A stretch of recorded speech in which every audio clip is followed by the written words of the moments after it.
everybody who we got in the comments. I know Miguel's Abby because he's always first. Thank you, Miguel. Got Teresa, 273. Hi, Hello. Teresa. We got Jenna, The Colby. Wookie in charge. We got Automaton, 111. Automatron. Automatron. Automatron. No, it's Automaton 111. There's no R. Out. I don't know. What is this? Automaton, tell us what this is. This is why we need free calling. Oh my God. There's literally a Facebook group somewhere, I think, where it's like, this is why Bernie Sanders wanted you to go to college for free. Really? I gotta check that out. Oh my God. I know, I see, what's the one that's like, the one where you're going out, when you're going out of the parking garage and it says like existed instead of exited. Oh. Like very philosophical if you want to leave this parking garage. What's that say? This is so Automaton is explaining themselves. An automaton is an old mechanical robot. They use them to play music. Oh. Nice. I learn something new every day. I like it. And speaking of music, oh my gosh, we're doing a That's So 80s trivia night. It is free, but suggested donation is $5 or more. And that money goes towards the rally I'm doing in East Palestine for M for All. We're going to be talking about healthcare as a human right, and also listening to some of the comrades I've met in East Palestine who are going to be sharing their stories. And that's actually what we're talking about first, because someone who's become very dear to me, Jamie, I was hooked up by Lewis of Status Quo. He was like, you got to, she's a person you want to talk to because she knows everyone. And she's kind of become my guardian as to, I've never been to Ohio and I'm in Harrisburg, Pennsylvania. So I need someone helping me, to let me know how things work in East Palestine, connect me with this, that, and the other thing. And she's been my go-to. And she texted me this tonight and I was raging. So, and I still am. So we are going to that first. So let me share. Want me to read the article headline and read a little bit of it? Yes. Norfolk Southern unveils compensation plans for homeowners near derailment site.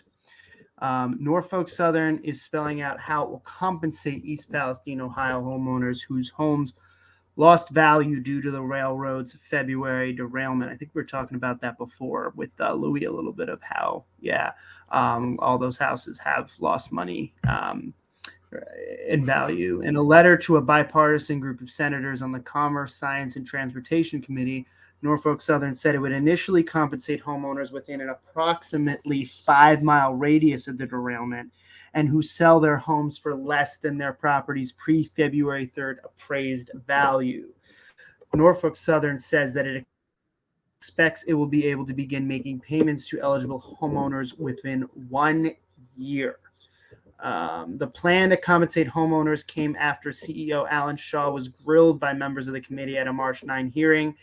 Ed Markey, my senator, a Massachusetts Democrat, asked Shaw 4 different times to commit to compensating homeowners, only to hear Shaw repeatedly reply, "Senator, I'm committed to do what's right."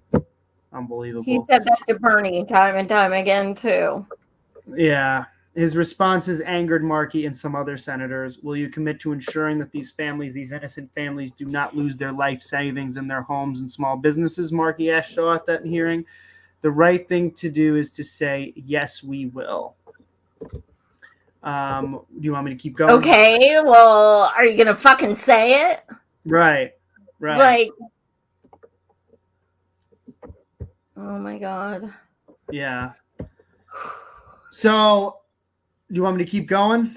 Or is that... No, that's okay. I think, this is beyond breadcrumbs, and you're talking a year.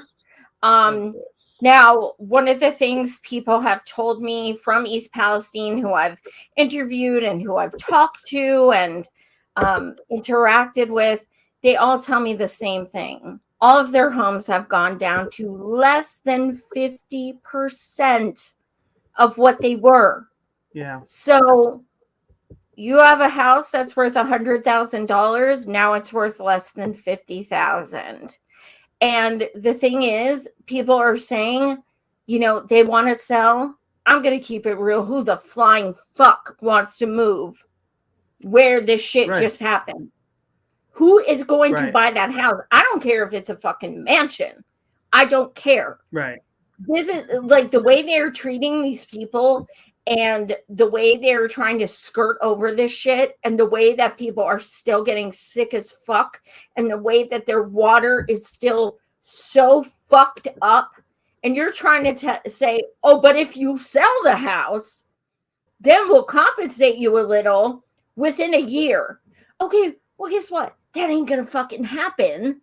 So you're acting like you're just coming in to save the fucking day, when in actuality, you're offering something that is not going to happen.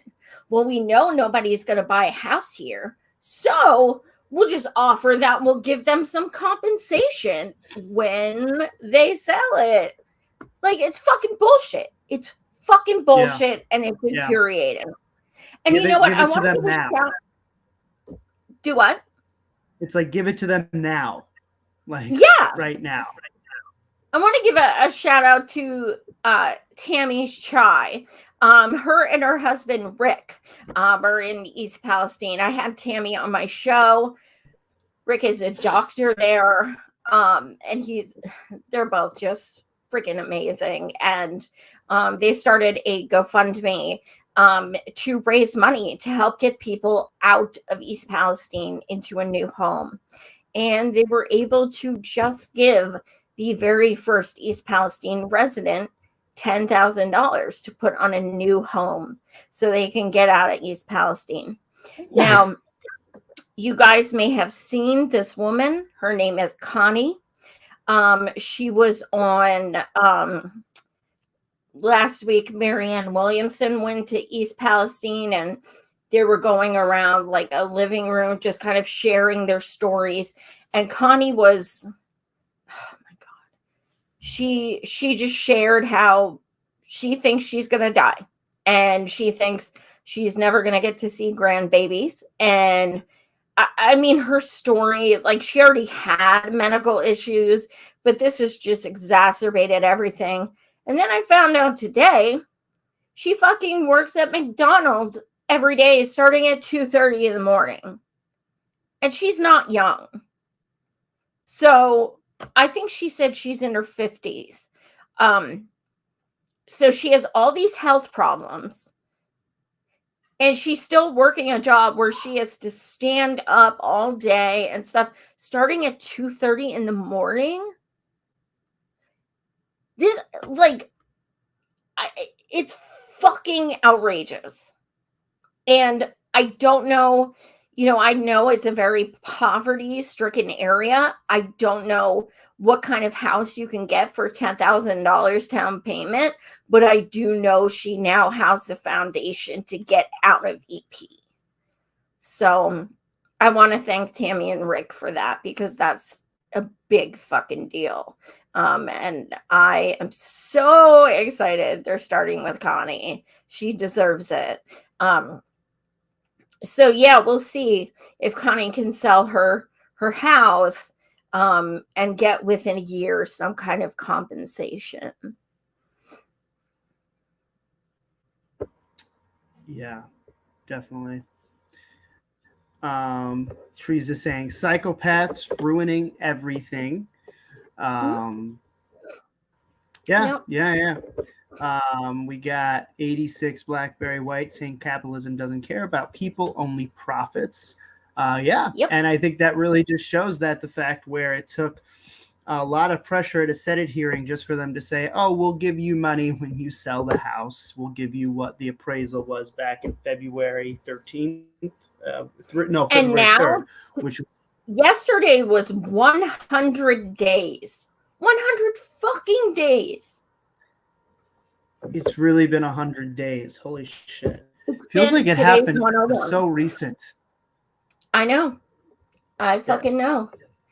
I'm going to put this in Lucky the Burrito says chat. Andrew face red heart shape, Joy face red heart shape. Lucky.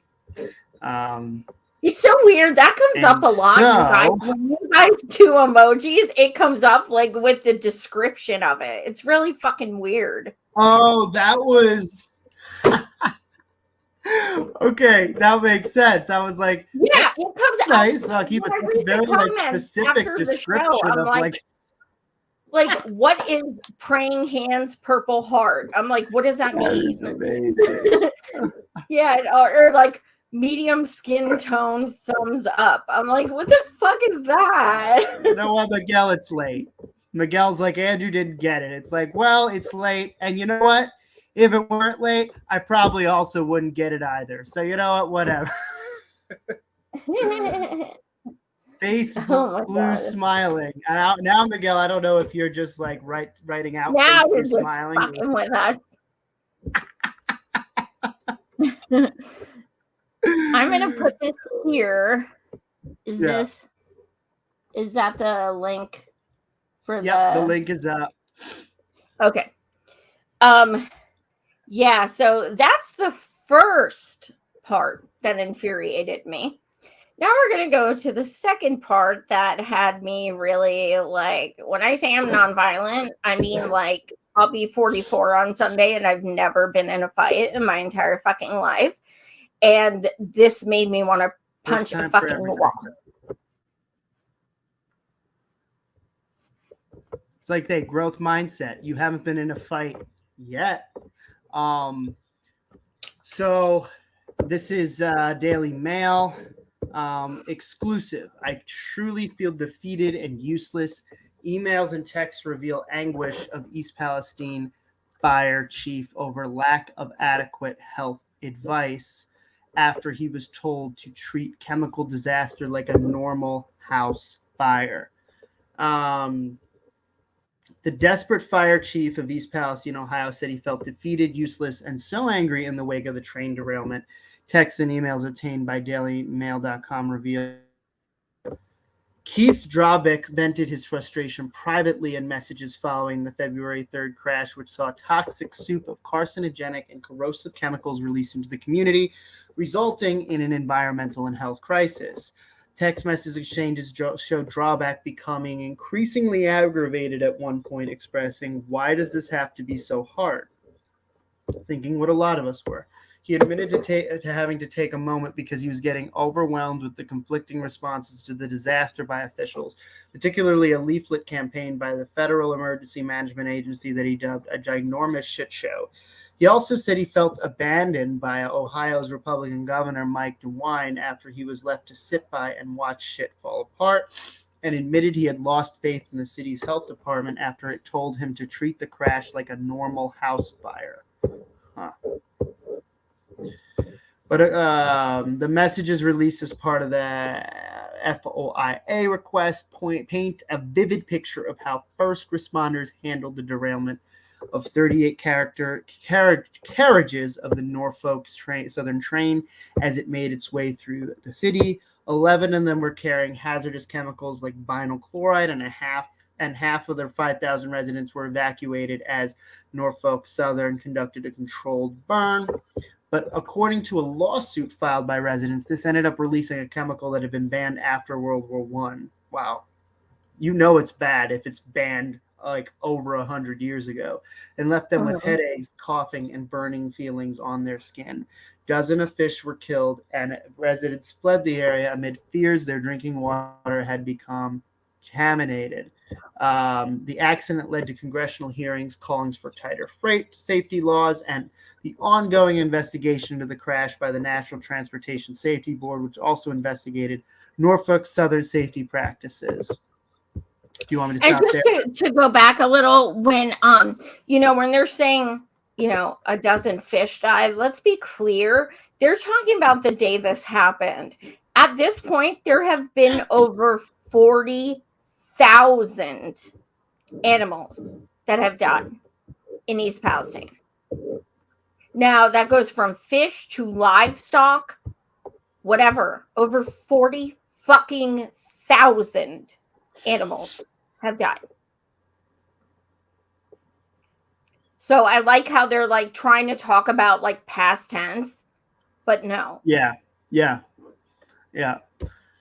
And that's what they do, right? They fudge the numbers and they say, this is what happened during the day, but this is what's been happening, and half the residents were evacuated, right? But we know more should have been evacuated. We know more should have been evacuated surrounding the area miles and miles away, and how far these chemicals have gone. Yeah, the one lady who was on the interview, she said they evacuated everyone within a mile, and I was 1.1 miles. Really? Yeah. Excellent. And let's not forget, when they evacuated them, it was literally for a few days. Yeah. They were And now told they're that back there. to go back, and they're all fucking sick. And people regularly have headaches. Their water is contaminated. Their clothes are contaminated. They're taking baths in bottled water. Yeah. Yeah. And let's not forget that vinyl chloride that is tested with a urine test, that test is $700, and insurance does not pay 1 penny. So sorry you're sick. Oh well, come up with $700 fucking dollars, or tough fucking shit. Right. Oh wait, bring that back up, because I need you to read that section about my comrade, because that's what had me fucking heated. Okay, let me get this. You want to get the screenshot? Yeah, that'll work too. Okay. So my friend Jamie, I was telling you about, that's helping me, organize the East Palestine rally we're doing. She texted me this, and I'm protective of people I care about.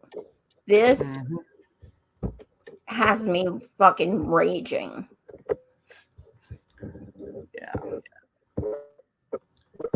So, I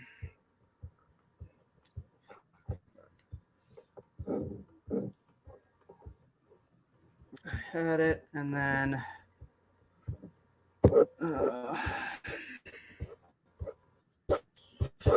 sorry. All right. Here we go. Let me read it. All right. So, hard to see, but I'm going to read it. So 2 weeks later, Dreybach and East Palestine Mayor Conway expressed their shock at who was speaking at their city in Congress during the testimony of Norfolk Southern Chief Executive Alan Shaw. Conway shared a link to a Facebook post which talks about Jamie Kaza and her partner Chris Wallace, both residents of East Palestine, going to Washington. Dreybach wrote, "That's what the village gets to represent us in D.C. Isn't that wonderful?" Conway replied, "What the fuck?" So I just want to, so Jamie sends me that. And immediately I'm fucking heated, because, well, not only do I care about this woman and know she's a badass, but they really have the audacity to do less than nothing for these people, and then get outraged about, the particular people who go to DC. So essentially, I don't want to put words in their mouth because it pisses me off so fucking bad. But what they're doing is calling them lowlifes or something like that, essentially. And saying, you know, really, these are the people you're having represent us. But that has so much balls to even say that fucking shit, because the only people representing East Palestine are y'all fucking politicians who are letting people fucking suffer. Don't say a damn thing about Jamie and her partner. They're the ones who are doing your fucking job. Okay? So this is so fucking disgusting. Like, you know, they are better people than you will ever fucking be in your damn life. You know why? Because they fucking care and they have hearts and they want to help people.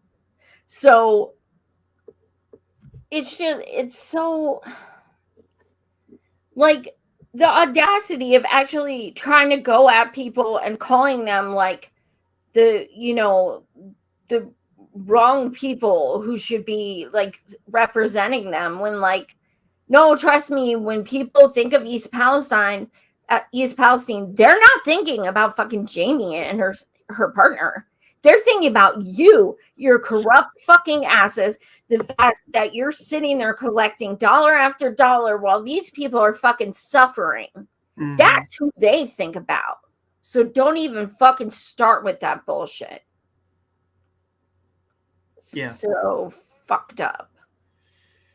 Sometimes those leaked texts just really show people who people really are, you know, and what's really being said. And the other stuff isn't shocking. You know, and it's like, well, if the fire chief had remorse, I mean, that's good, but did he blow the whistle? No, he didn't. So, you know, it's kind of like, well, I'm glad, you know, now we have proof someone on the ground was like, this is not how it's supposed to be going. But at the same time, I'm like, what did you do, though? Like, what did you fucking do to stop it? So I don't know, but my love to Jamie and her partner, because you deserve props, not condemnation.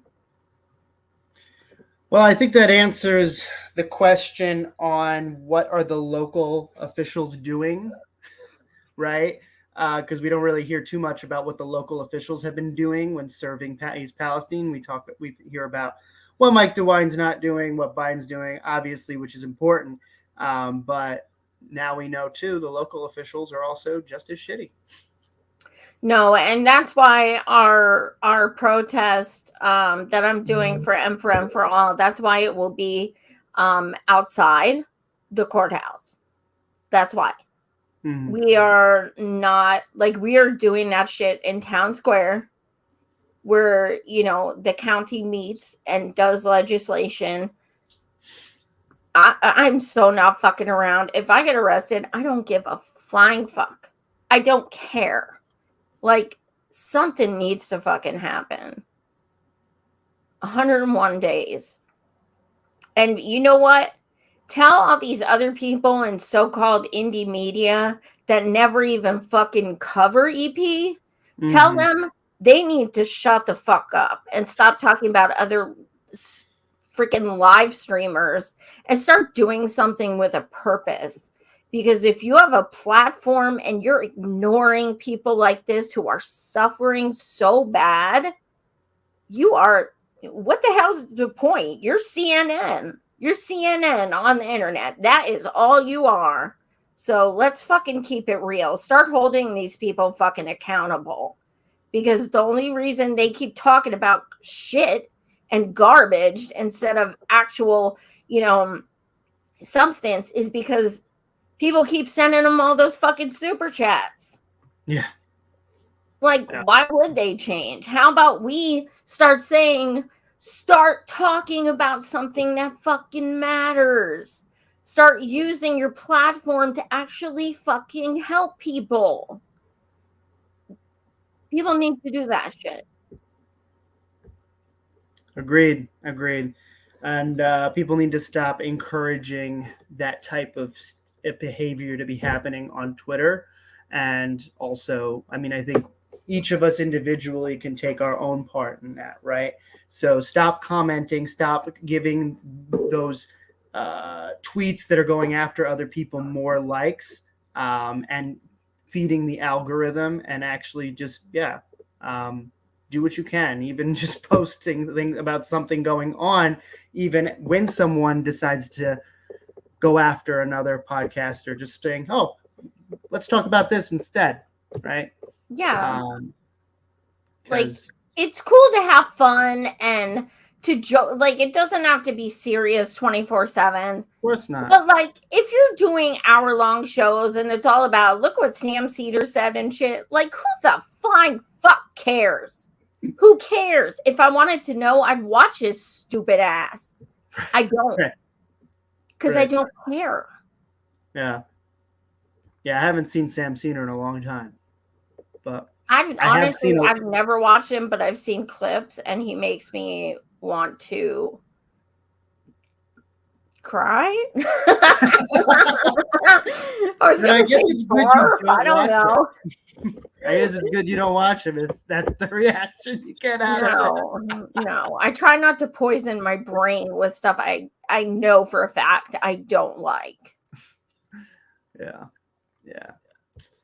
I'm Sorry gonna for the rant, but it was necessary because when people in East Palestine and surrounding areas tell me nobody else is fucking talking about this shit but you and Status Quo, like, continuously, that fucking pisses me off, because there are actual like networks, okay, with what, like 5 people or 6 people, 4 people, whatever, and none of them talk about it. So it's like, and they come to me and they're like, Joy, like, literally I send them DMs, they don't respond, like, and it's just so fucked up. It's so fucked up. So start holding people accountable. There is legit hero worship when it comes to streamers. Like, hero worship. Straight up. You ever say anything about this one podcaster? Oh my God, I will rip into you. You're like, it's fucking cultish and fucking stupid. Just start saying, look, we demand you talk about things that matter. And then maybe they will. Maybe. If they're pressured. Like, you should have to pressure. If the super chats go down when they talk about other streamers, then maybe they'll stop. Do you know how much my viewership has gone down because of these shows who do like this stupid clickbait bullshit? I don't care. I'm still going to be talking about this shit. I don't give a fuck. 2 people tune in. I'm still going to fucking talk about this shit. So take that. Let's talk about more shit. On that note, talk about more shit. Let's talk about more shit. All right. Look at this shit. All right. Look at this shit. Look at this shit. Look at this shit. What's this? What is this? All right, here? A bunch of shit. So I just wanted to point out, this is interesting. As you know, we try and cover maybe one labor union victory vote per show, even if the companies don't always collectively bargain in good faith with these unions. But wanted to point out that workers at Rutgers University, Barnes and Noble College booksellers vote unanimously to join the Retail, Wholesale, and Department Store Union.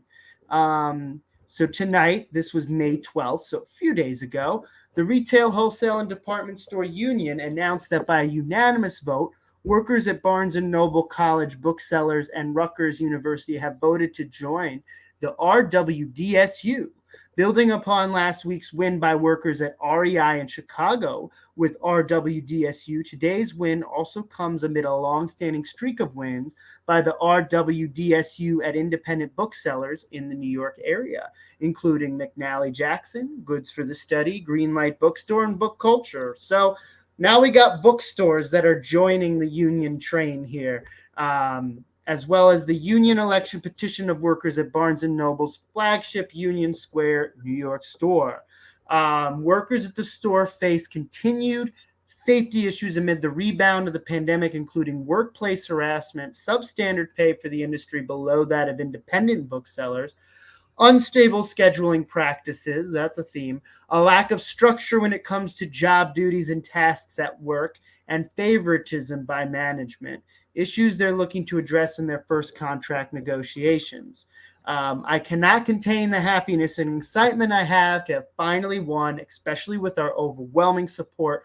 Our victory was inevitable and stands in honor of workers everywhere, says Lenine Lashir Shide, member of the organizing committee and assistant department manager at Barnes & Noble College Bookstores. Yeah. Yes. So, Yo, if I were them, I would put so many books right up front. Like, here's the Communist Manifesto. like here's like all these books on unions and like, yes, the Triangle Shirtwaist Factory. Like, there's a book that just talks about how that just caused a whole lot of labor victories, right? Just put that right up there. Hell yeah. So hell yeah. And also shout out to Illinois, Iowa City. Starbucks just unionized yesterday. Also unanimous. Yes, they did. And some it. I think I saw also someplace there was some plant in rural Georgia that unionized. Really? Let me see. I gotta look it up. If anybody in the chat, there was someplace in rural Georgia that unionized. Nice. Or voted to unionize. They still got those contracts to negotiate. But yeah, it's wild that Barnes & Noble is joining. I mean, but I guess it kind of makes sense because I feel like, I don't know, just if baristas and coffee shop workers, Starbucks, if they're going to unionize, oftentimes they got a Starbucks in Barnes & Noble, right? Barnes & Noble. Yeah, that's what I was kind of go hand in hand a little bit. Books, coffee. So I guess it was just bound to happen. Well, I mean, I'm sorry. When I think books, I think education. If you're not fucking educated enough to give your employees fucking fair wages, fair treatment, and stuff, like, that's so beyond jacked up. Exactly. And yeah, oftentimes, right, librarians, they have a union. God, yeah.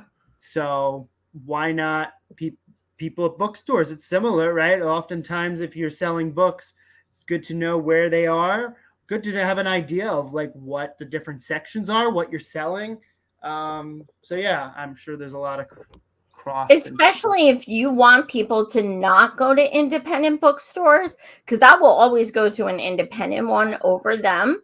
But yeah, I mean, I'm at fault because I kind of assumed they were union.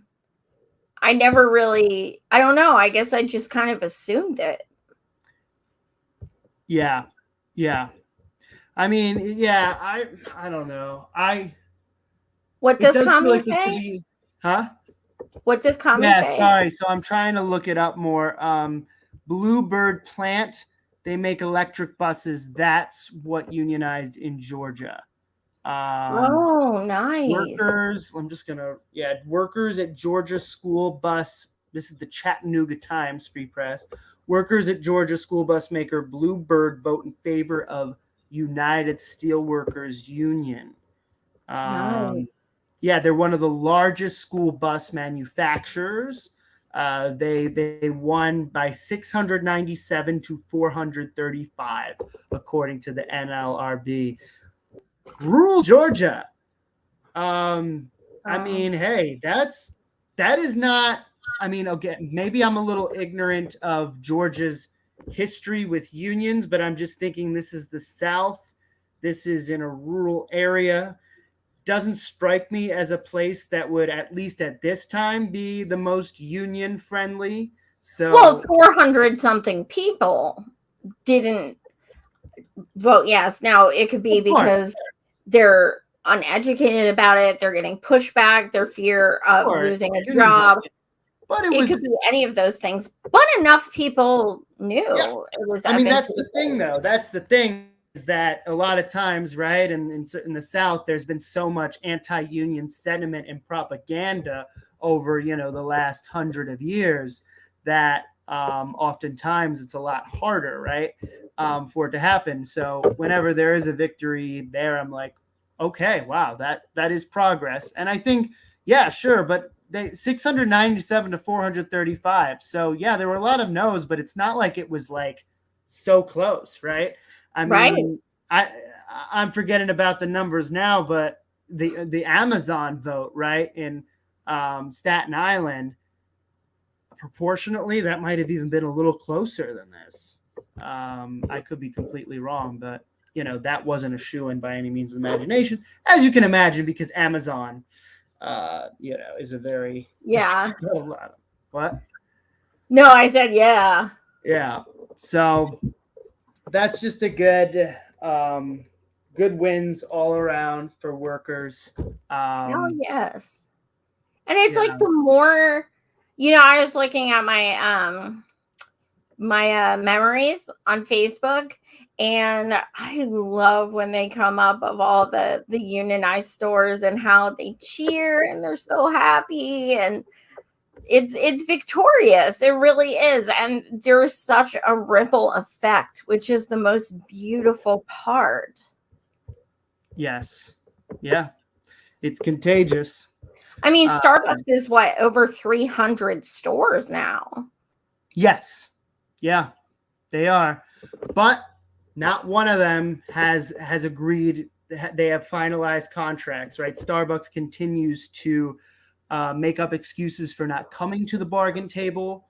And so it is, definitely do what you can to show solidarity with the workers there, because I think a lot of them are starting to feel a little frustrated and tired. So at least, Yeah, seriously. And so much, serious props to anyone who does try to start a union, even if it's not successful, or, anyone who, is brave enough to vote yes, because things you are risking if you vote yes, especially a place like Amazon that literally films you filling out the ballot, and things like that. So more power to you guys, for sure. yeah, definitely. It's not easy. So, switching gears and talking about Nazis. um, didn't really know of a good transition there.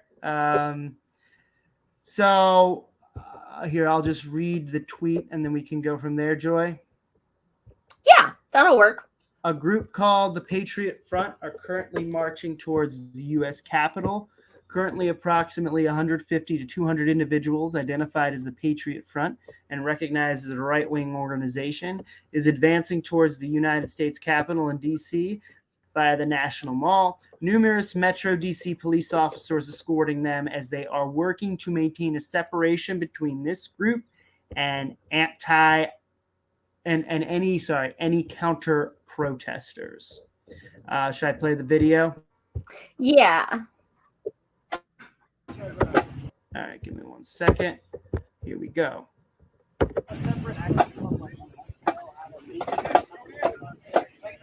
They have a Reclaim America sign, a bunch of American flags. They're turning the flags upside down. Some of them are. Strong families make strong nations. And then, of course, behind you see cops that are literally riding behind them. Basically, Probably they have their back. So I think Go ahead. I think the thing that really creeps me out about this, yeah, that people think this way. Okay, but we know that. Not to excuse it, but I think the thing that genuinely creeped me the fuck out is that they're literally all wearing the same outfits. If you pull it up again, it's all navy shirts, it's all tan pants, it's all white hats, it's all white bandanas. Yeah. I just got goosebumps. That shit fucking creeps me out. There is no individuality whatsoever. It is very cult-like. It is very much Germany-ish. Mm-hmm. But pull that up again. Just look at them in the single, while they're marching. That shit is creepy. In the beginning. Yeah, they're in sync. They're all. No one is showing their faces. No, but they all look the same. That is so weird. Yeah. That is so weird. That is scary. But if you have balls to stand up for what you believe in, why the fuck are you covering your face anyway? Mm-hmm. I don't get it. Official People's Party USA says, well, here is the deal. In a uniform, they cannot call you a terrorist or enemy combatant. Huh. Is that true? You wear a uniform and you can't be called a terrorist? I don't know about that. I mean, police can be terrorists. They can, although they're never designated as terrorists. And I don't know if that's really a uniform per se, or if it's just they went to Gap and we're okay, we'll take every pair of tan pants you have. Yeah. So, okay, Lucky Burritos brings this up, and I know I've heard this brought up as well, saying because they are feds. I mean, do you think, I have no doubt that I'm sure some of those people, at least in those marching in those uniforms, are cops, right? That's no-brainer, and there's been proof showing, right, that there's been cops, doctors, lawyers, social workers. Yeah, for sure. Yeah. And they don't want to get fired because you see everything. People on the internet are fucking ruthless, and they'll be doing image searches and find people and get them fired. Mm-hmm. What'd Kami say? Yeah, Kami says most, not some, because I think I said some of them are cops, and so. Oh yeah, totally. Yeah. That's why the cops behind them are hey, so-and-so, and they're don't act like you don't know me, dude. Right. Oh, I'm right behind you. I got you. Right behind you, buddy. Tifa's not going to come get you. You alpha males are safe. Don't worry about it, guys. If you do anything illegal, I'm here. Exactly. I got your back. Exactly. Those strong families. Yeah. It is wild, though. I was reading how more and more of those groups are starting to even infiltrate New England, right? They're becoming more and more safe to go into more of these places that are technically not supposed to be welcoming to those crowds. It is concerning, and they do seem to be getting more and more organized. They are organized, and you know what? I'm going to get shit for this, and I don't care because it's true. The right wing is so much more organized than people on the left, and that's a fact. Yeah. Doesn't mean you have to agree with what they're fighting for or what they stand for or what they're marching for or whatever. But the fact of the matter is they have their shit together way more than we do. They are like people in other countries in the sense that they'll be okay, guys, we're having a march Saturday at blah, blah, blah. And everyone just shows up. like no questions asked. And there's no, well, you believe this, but not this. And like the right, like, knows how to organize. And that doesn't mean, we should join or whatever. I'm just saying, like, they know how. I mean, look at that shit. All those people, I never even heard that shit was going to happen. And they have all those people lined up. Like, that's called organizing. 86 Blackberry White said they are also better funded than the left with wealthy backers. And that definitely is part of that. I think, you see different events that they have, right? Like CPAC, Turning Point USA always has, that is backed by a lot of big conservative money. They always are putting on these events where people on the right can really get together, get to know different organization. And yeah, as Kami John says, in perfect timing with where I was kind of going, the left has nothing, right? Despite what they try and say. Joy, I don't think your March for Medicare for All gets any money from George Soros, right? Well, look, if I'm going to be transparent, George Soros loves Medicare for All, okay? He wants it more than any of us. I'm just gonna keep it real. He was the one that provided the shitty ramp that did shit for Annie River and Annie Chambers. Yes, right? Yes. I'm so glad we raised money for a ramp.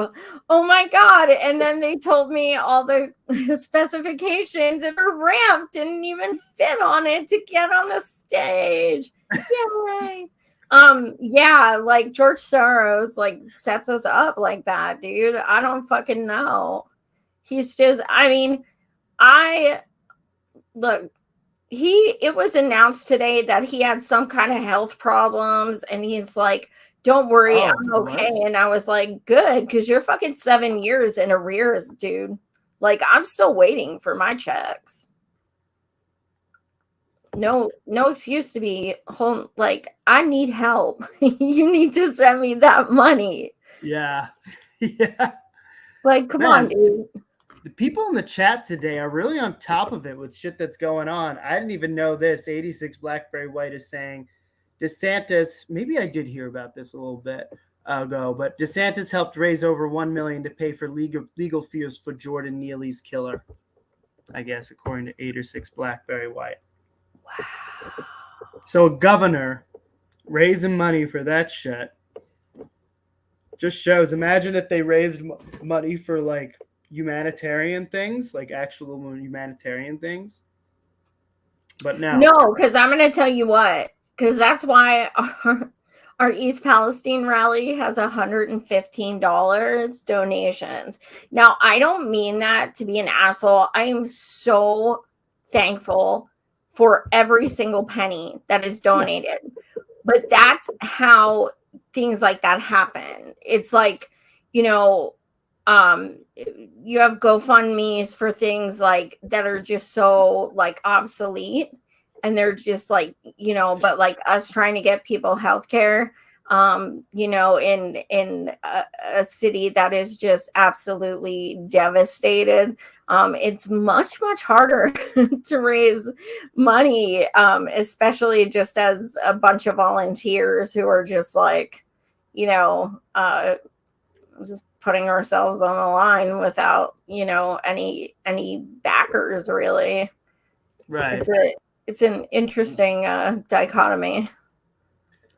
So this one I actually knew. I saw this tweet and I was pretty revolted by it. The National Police Association came out in support of that piece of shit murderer too. Yeah. They tweeted that. Surprising, no. Disgusting, yes. Yeah.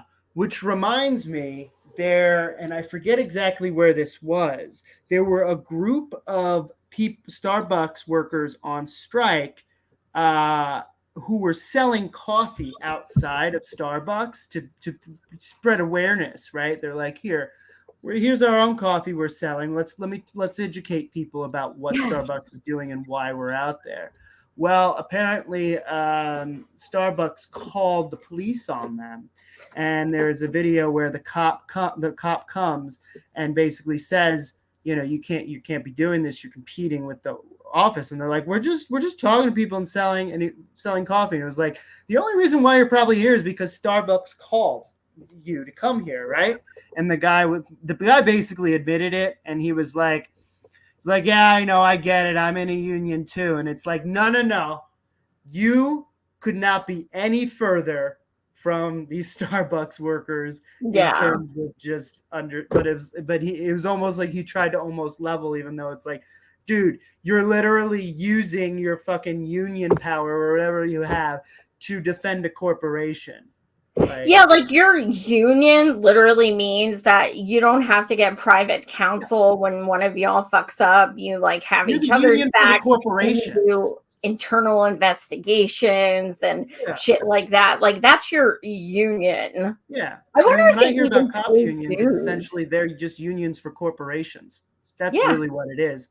The corporations hate unions, but they like cop unions because the cops always represent them. Absolutely. That's really what it is. It's like, you're helping to raise money for the unhoused. Listen to this. 30 years ago, my one neighbor had a cousin whose dog was unhoused. And let me tell you about that. It's like they try to identify with you. Like you're going to be like, so like, oh my God, they totally get me. It's all good. Yeah. It's so sad. Yeah. So and I realize this article is local to Boston, but I'm sharing it because I do think many other cities have this similar type of wealth and racial disparity, particularly when it comes to life expectancy due to historical redlining. And so this is a WBUR article. It's a local NPR that is actually affiliated with BU. But I'm just going to read a little bit of it because it's been known about this for a while, but they've done a little bit more studies on the health disparities within 2 miles, right? And so in Boston, a 2-mile difference in where you live may mean a 23-year difference in life expectancy.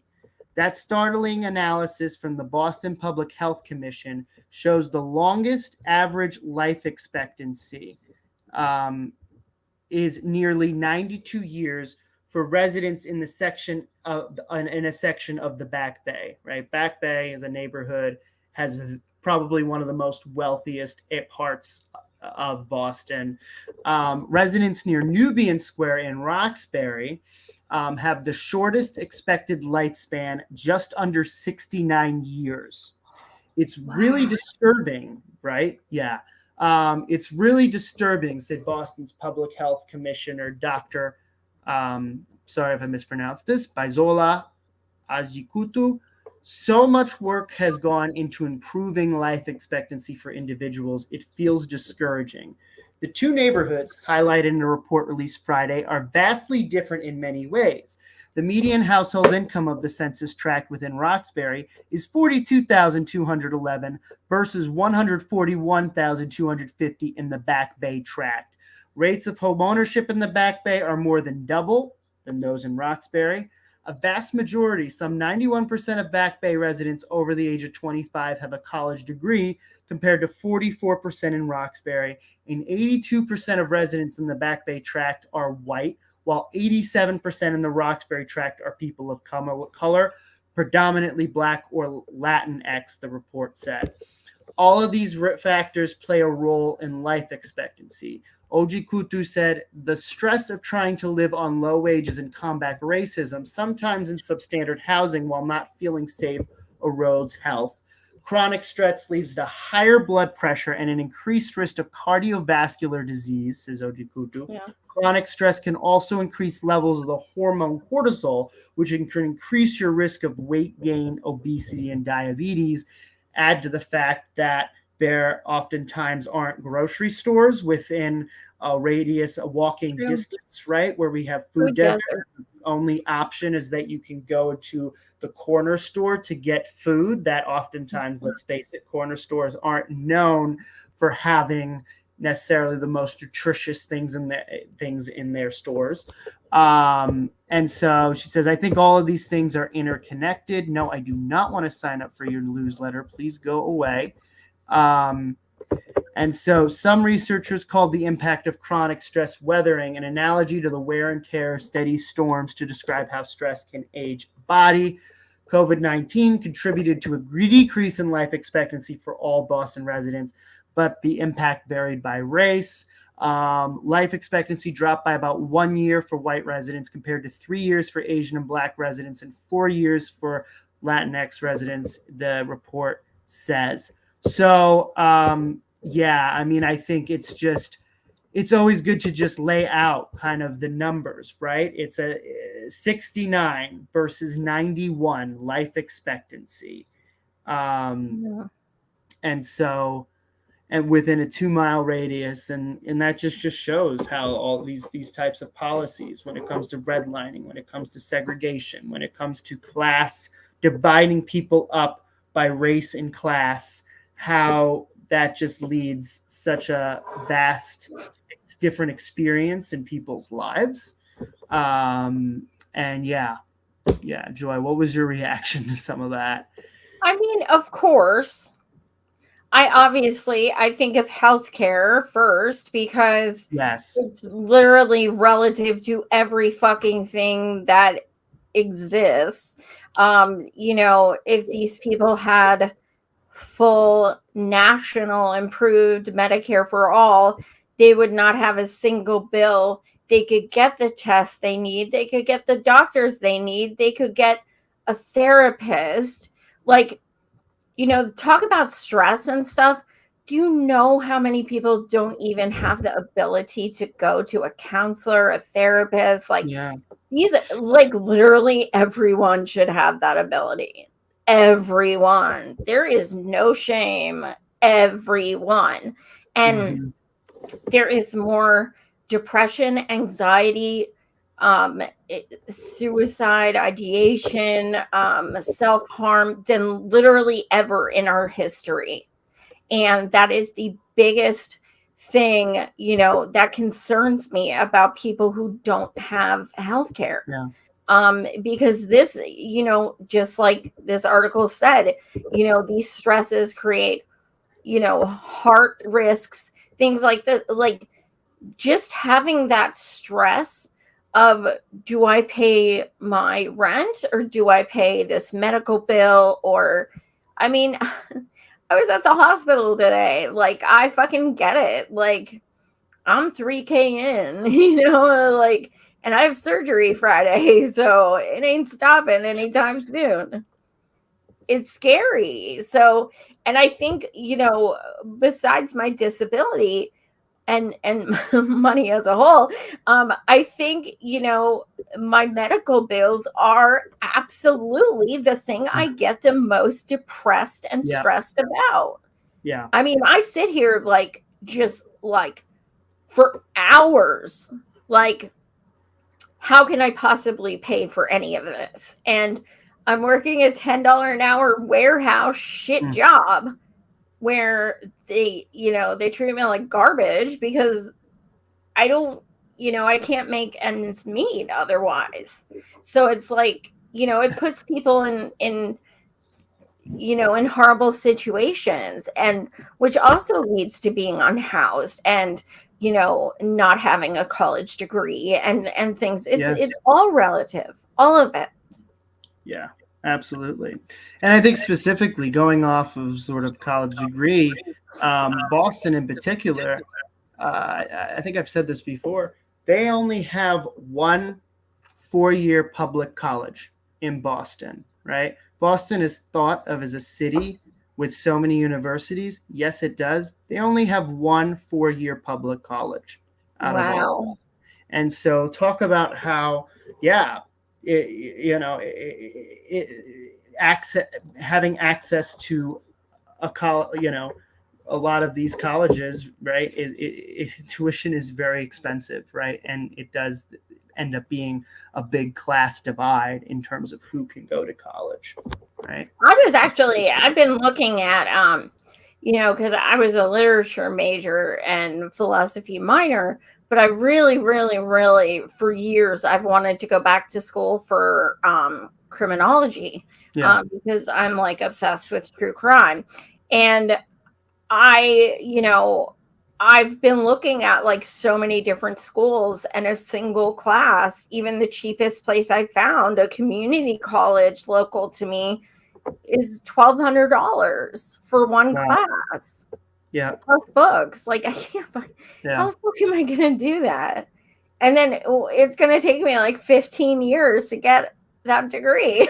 So it's like, how the hell am I, like, so like, I get it. The struggle is fucking fierce. Mm-hmm. Well, and that's the thing too, when people talk about tuition, right? Like free tuition, right?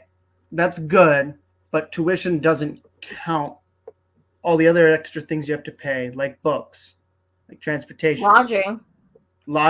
Dorms. That's a big thing. The dorms, I mean, they by themselves oftentimes even outdo the tuition sometimes.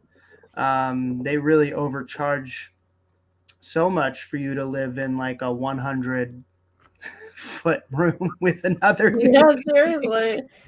It's like, excuse me, I have to go to the bathroom, but I have to like squeeze in between my dresser and my bed to get there. Yeah. And then you're paying like what, 3,000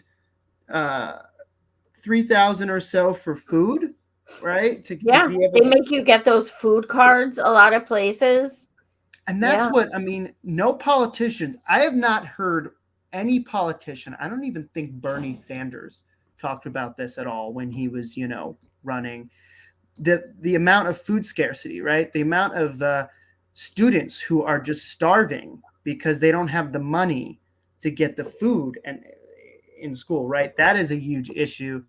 I think some reports, even like in community college, there's like 20% of students are like not, starving and under eating because they can't afford to, and they don't have support, right? So those are things that happen, that again, tuition, talking about free tuition is great, but you also need to address some of the other things that are happening as well with that. So yeah, which of course boils down to healthcare. So yeah, that was a little bit. We went in a few different places, but of course, when you talk about one thing, we're digressing a lot tonight, but that's only because we love you guys and we feel comfortable sharing our thoughts, and we love that you guys get involved. It's freaking amazing.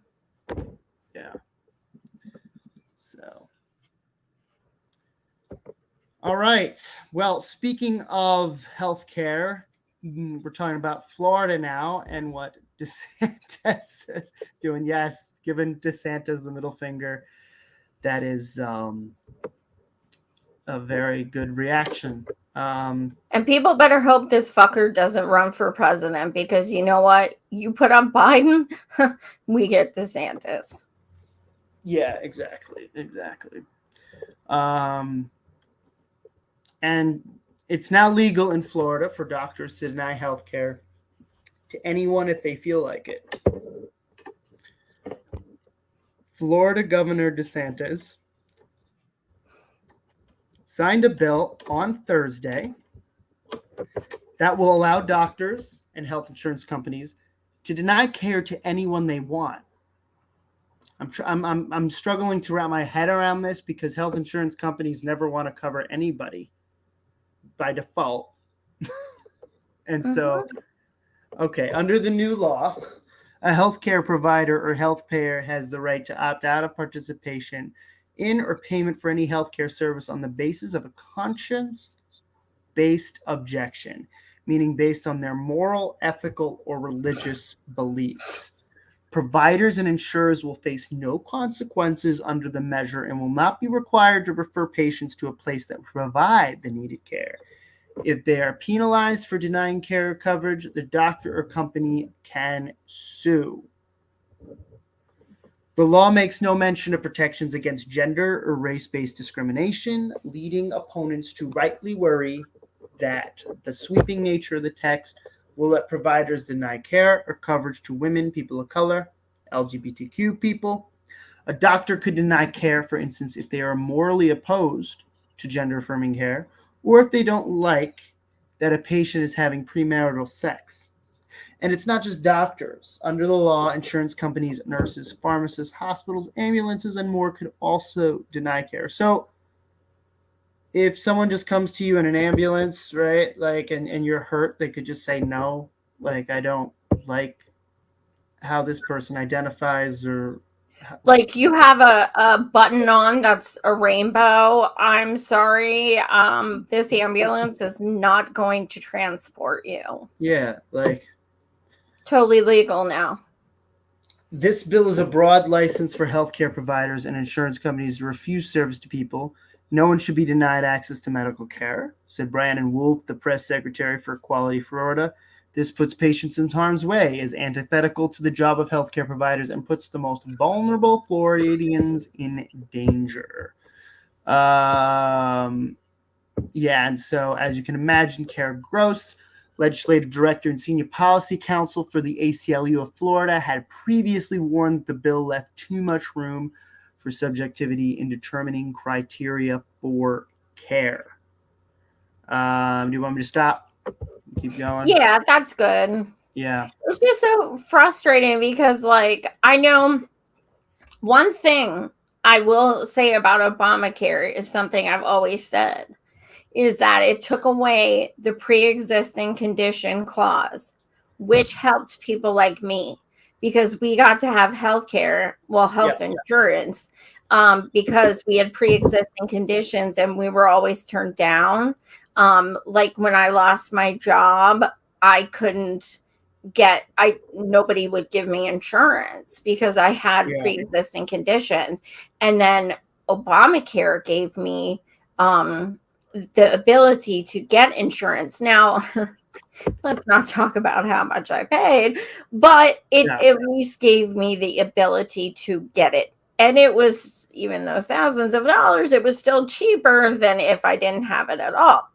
Now, that being said, now Florida is going right back to, I can deny you for a pre-existing condition as well.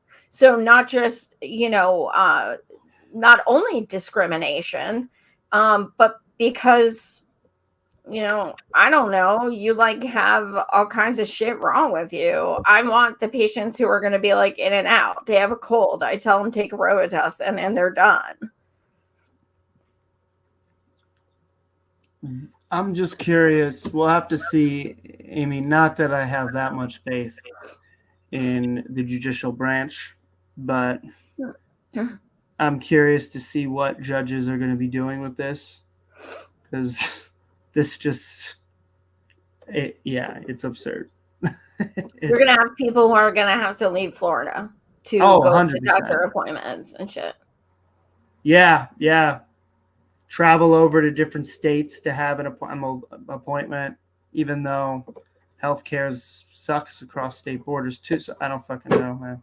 Yeah. Which is another reason, kids, why state by state is complete and utter bullshit. Just saying. Just your daily reminder. Just your minutely reminder. Oh, man. So, okay, yeah, and then 86 Blackberry White says, and yeah, I've been thinking about this too a lot. DeSantis is more competent and thus more dangerous than Trump. Yes. Fortunately, he has little chance of beating Trump in the GOP primary. Well, yeah, and also, right. And that, yeah, we've talked about that. That is so scary because people are like Orange Man bad, and Trump he's a douche canoe, but at the same time, he had no like real political history or like knowledge of how to like really fuck things up directly. And DeSantis, he is in this shit, and he has a whole lot of connections, and he's not just gonna do mean tweets like that. Look at what he's done to Florida. Like, imagine him being the whole country. Like, Trump was a cakewalk if we get DeSantis. Yeah, and the thing with DeSantis too is that it's easy to forget. I mean, I forget sometimes. He was in Congress before he was a governor. He was. So he also has experience in the federal government, right? And so I mean, objectively speaking, right, in terms of experience, he is very quote unquote qualified in terms of it being experienced in knowing how things work. And that's, I think, what makes him scary too, right? Yeah. He's not green at all, right? Some people think, oh, he's a governor. He just does things. He just knows how to do things in his own state. Well, no, he can transfer that over to the country because he's been in the federal government as well. And he works with plenty of people that do not reside in Florida. Yeah. He has connections all over. Exactly. And I think one thing that is worth, and going off of what Blueberry was saying, or sorry, Blackberry White was saying. Sorry, Veruca's Law. It's late. I'm sorry. I mean, if anybody though wants to make a screen name Blueberry, and just like go in the chat, I wouldn't be opposed. That'd be kind of cool to have a Blueberry name here. Yo, Blueberry's here. What's up? What's up, Blueberry? Can I get a strawberry too? Yeah. Cherry on top. Like, well, I say the word bananas a lot, so yes. I'm going to do bananas. But I'm really happy. That's a blooper. I think we should, yeah. It's fucking amazing. I'm so glad that DeSantis has absolutely no charisma. Yes. That is one thing I think that will play against him. So, yeah. Agree. Yeah. So we got one more topic. This should not come as too much of a surprise. But in case you want to have facts and figures when we say, oh, we help out non-democratic authoritarian regimes, we're not really trying to spread democracy. Well, it came out to report up to 2022 that U.S. sold weapons to roughly 60% of the world's authoritarian nations in 2022. USA! USA! USA! And so that's according to a new analysis conducted by Security Policy Reform Institute co-founder Stephen Siemler and published Thursday in The Intercept. The U.S. has been one of the world's largest arms dealers since the end of the Cold War. Data released in March showed that the U.S. accounted for 40% of global weapons exports from 2018 to 2022. In general, these exports are funded through grants or sales. There are two pathways for the latter category: foreign military sales. Okay, we know a little bit about some of that. And direct commercial sales. The U.S. government acts as an intermediary for FMS acquisitions. It buys the material from a company first and then delivers the goods to the foreign recipient. DCS acquisitions are more straightforward. They're the result of an agreement between a U.S. company and a foreign government. Both categories of sales require the government's approval. So, yeah. So that's, that's essentially what is going on here, as we know. But, yeah. I was honestly just kind of surprised it wasn't more. Than 60%, like, to be honest, considering we have more military bases than anyone else, and like But Andrew and I were talking for a few minutes before we started, and we were saying that it's probably not more than that because A, they're trying to conceal that it's more than that, and B, because they don't want us to know it's more than that, and they haven't been given the access to prove it's more than that. And also because the USA may not be giving certain people ammo or weapons or anything like that because there's nothing in it for them. Because we know every single person we give any kind of ammo to or anything like that, we know we're getting something in return. Well, not Lithium, here, there. lithium, oil, gold. Yeah. All of it. Hey, remember when Queen Hillary gave Russia 20% of our uranium? That was fun. Yeah. So, as usual, this has been a heavy show with heavy topics. Oh, yeah. Substance is sexy. Mm-hmm. So, should I show the funny? Show the funny, boo. Show it. All right. So, I'm just going to read the sign. So, this guy who, is this guy with Patriot Front or is he with someone else? I don't know. I'm not sure. Anyway, he says don't erase moms and dads, basically saying women plus man equals baby, right? And then the person behind is holding up a sign saying your pink sign is so gay.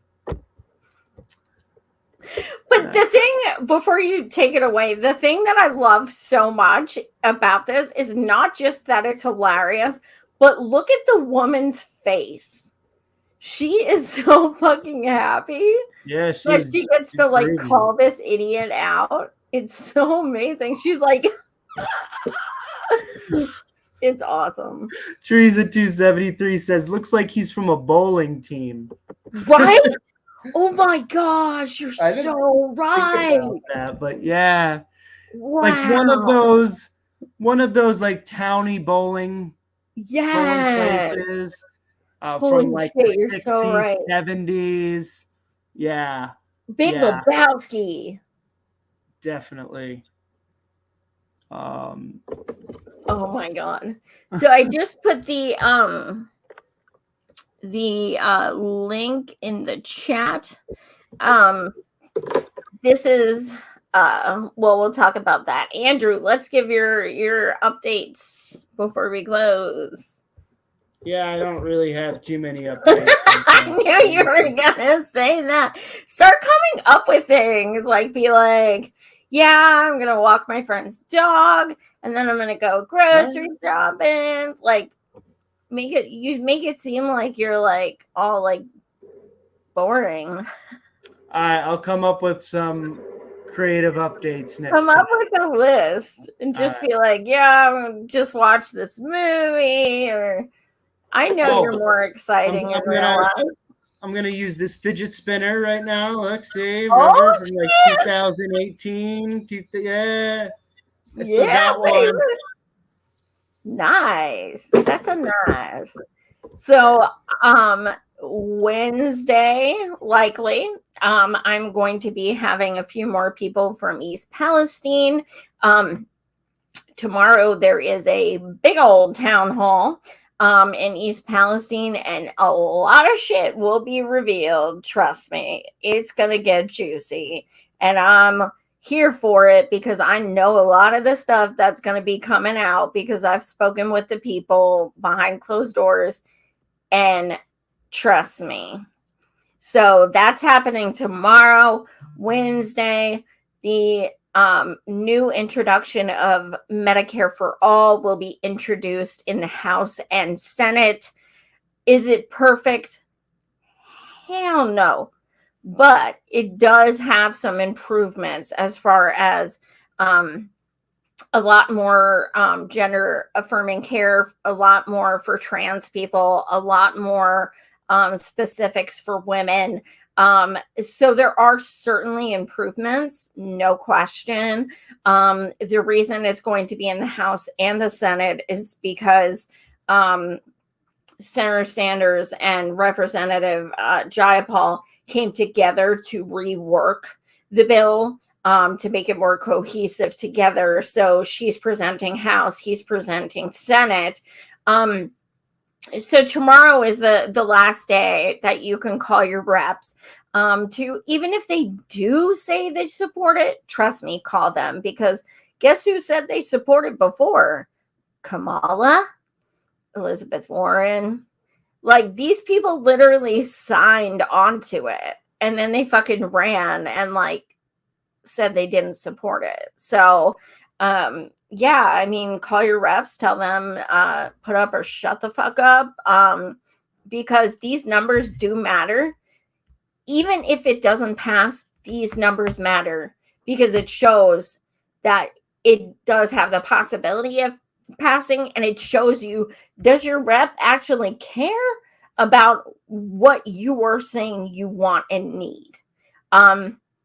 So it's good just to have it on record. It is good. I'm looking forward to it. I've been blowing up Fetterman's phone because I have his cell number because he was on my show, but I don't care. So yeah, I'm not fucking around. Like, call your reps, and especially if they vote no, oh, you better get on that fucking phone and just rip them a new asshole. But yeah, so that's happening Wednesday. And I'll be going live Wednesday night to talk about the town hall. Sunday is my birthday. I'll be 44, which is so Ooh. 44, Andrew. 40 fucking 4. I hope I don't look 44. God. Anyway, so I'm going to be 44, and for my birthday, I am asking people to please donate to our rally fund for East Palestine. Some of the things, put that link back up, you stink pot. Some of the things we're raising money for is cases of water.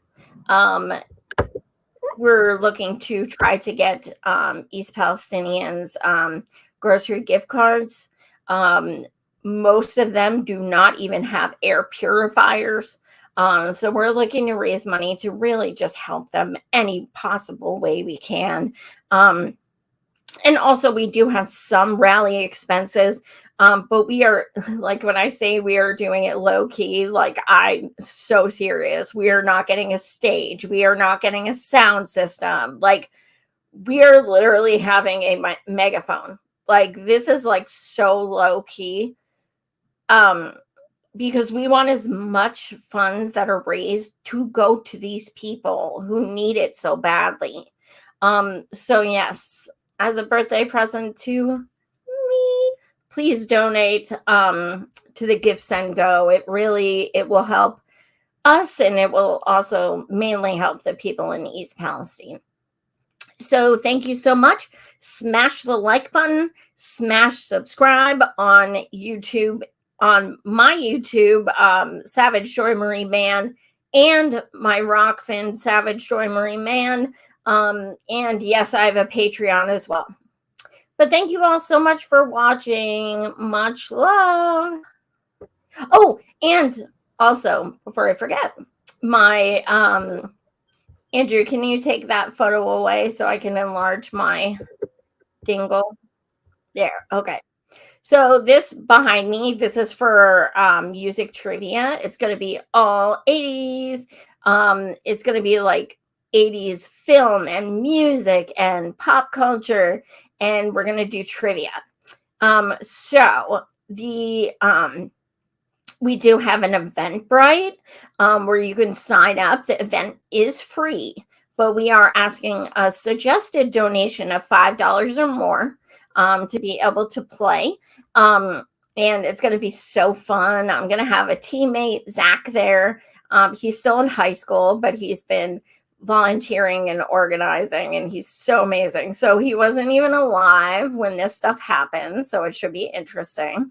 And my other comrade, Joshua. So we're just going to have fun, and hell yeah, I'm going to dress up. But there will be prizes. So yes, definitely tune in, guys. But that's enough of my ramble. Thanks all so much for watching, and we love you.